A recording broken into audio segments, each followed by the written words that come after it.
Un bien beau reportage sur ce professeur rappeur de maths plein d'avenir. Sans transition, science, avec une initiative inattendue et ambitieuse.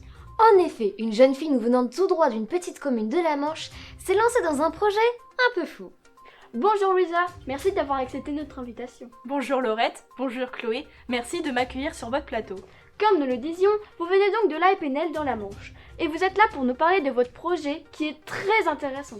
En effet, avec une petite équipe, nous souhaitons réaliser une représentation du système solaire à l'échelle du Sud-Manche. Mais quand vous dites à l'échelle, qu'est-ce que ça veut dire ?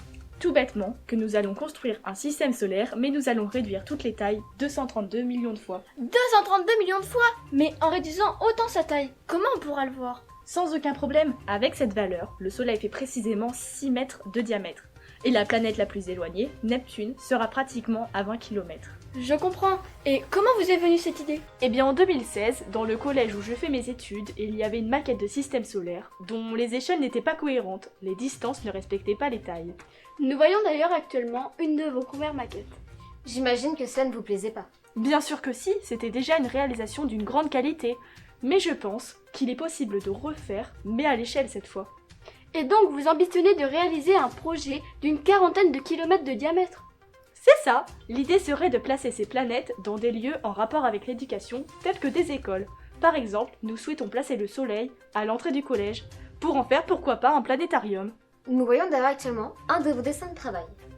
Je vois sur cette représentation une sorte de socle.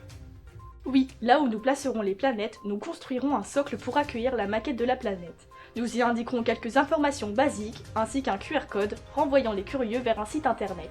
Mais qu'est-ce qu'on pourra trouver sur ce site ? Eh bien, tout ceci n'est encore qu'un projet, ne l'oubliez pas.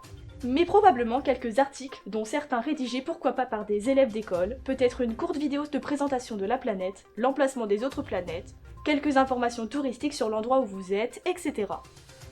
Eh bien, que de travail! Savez-vous déjà comment est-ce que vous allez fabriquer tout ceci? Nous espérons que les élèves des lycées professionnels de la région pourront mettre leur talent au service de ce projet, si possible avec une démarche de développement durable. Eh bien, merci Louisa, et bon courage pour mener à bien votre projet. C'est moi qui vous remercie de m'avoir donné l'occasion de parler de Sol 50. Votre émission nous aidera certainement à trouver les financements et les autorisations qui nous manquent.